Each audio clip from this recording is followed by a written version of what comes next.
Hi, my name is Dr. Cassandra Buto-Colletti. I'm a cardiologist with Prisma Health, and today we'll be talking about heart failure. Fatigue and shortness of breath, what to know about heart failure. What is heart failure? Heart failure is a constellation of symptoms and signs related to your heart. I like to compare it to a car. Say your heart is the engine and your body is the car. Your engine is now on low. It is not able to keep up with the requirements of the car, and therefore you develop symptoms such as shortness of breath, fatigue, and edema or swelling. Next question is, who is at risk for heart failure, and does heart failure only affect patients over 65? So although the majority of patients are over 65 with heart failure can affect patients of all ages, and I see patients in their 20s, 30s, and 40s in clinic and in the hospital with heart failure diagnosis. How can you lower your risk of heart failure? The first step is seeing your physician, if it's your primary care physician or a cardiologist. The other step is to modify your lifestyle. If you have high blood pressure, control it. If you have diabetes, control that. Work on weight loss and exercise if there's obesity history, and quit smoking. What are some signs and symptoms of heart failure? Heart failure is when the heart can't keep up with the requirements of the body, whatever the cause of the heart failure. People with heart failure develop typically fatigue, decrease in their exercise tolerance, as in a year ago you could ride a bike and now you can hardly walk down the street, lower extremity swelling or even abdominal swelling, and a more unthought about symptom, which is loss of appetite and early satiety or feeling full easily. How is heart failure diagnosed? Well, the first step is to see your provider and have an interview where they ask you questions about your health and your symptoms, and they do an examination. The next step is usually an EKG or an electrocardiogram, followed by an echocardiogram, which is a test that uses sound waves to look at the structure and function of your heart. Additional testing may include blood tests and also chest x-rays. How is heart failure treated, and can it be cured?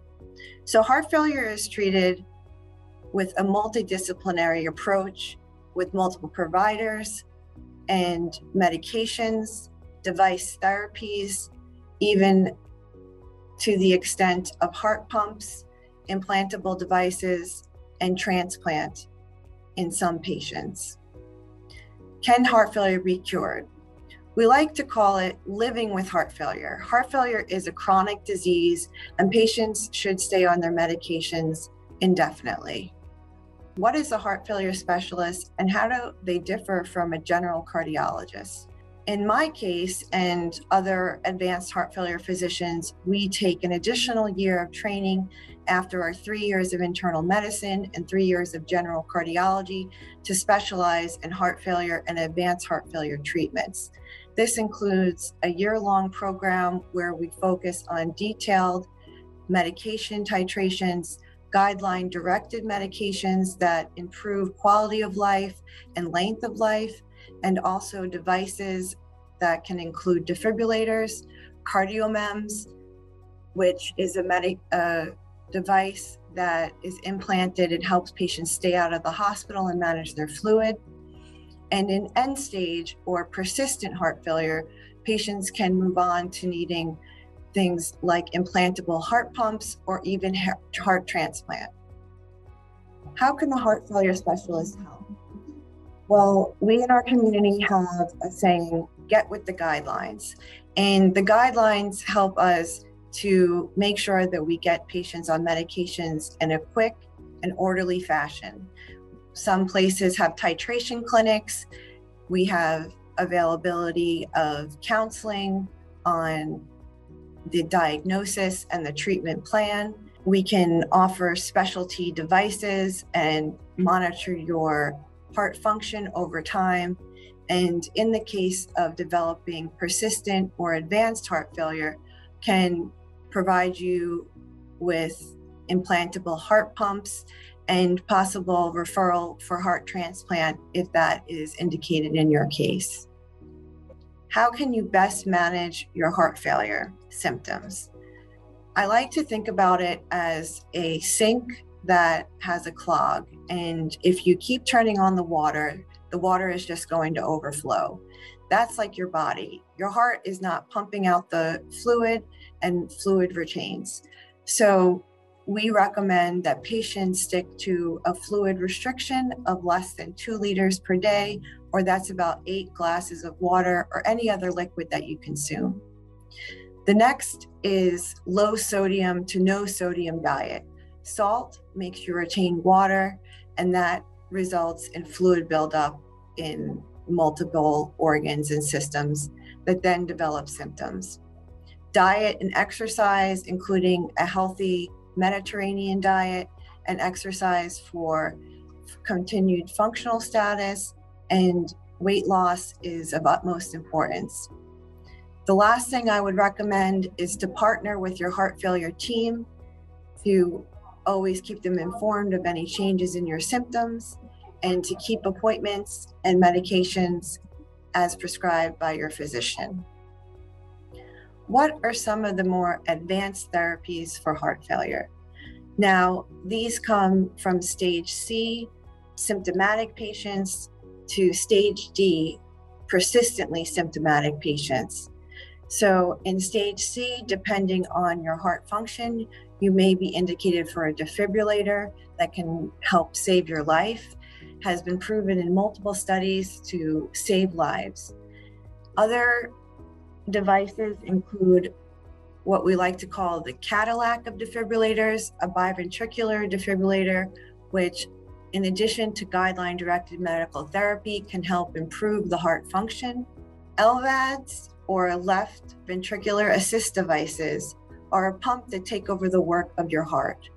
This is indicated for the sickest patients with persistent symptoms.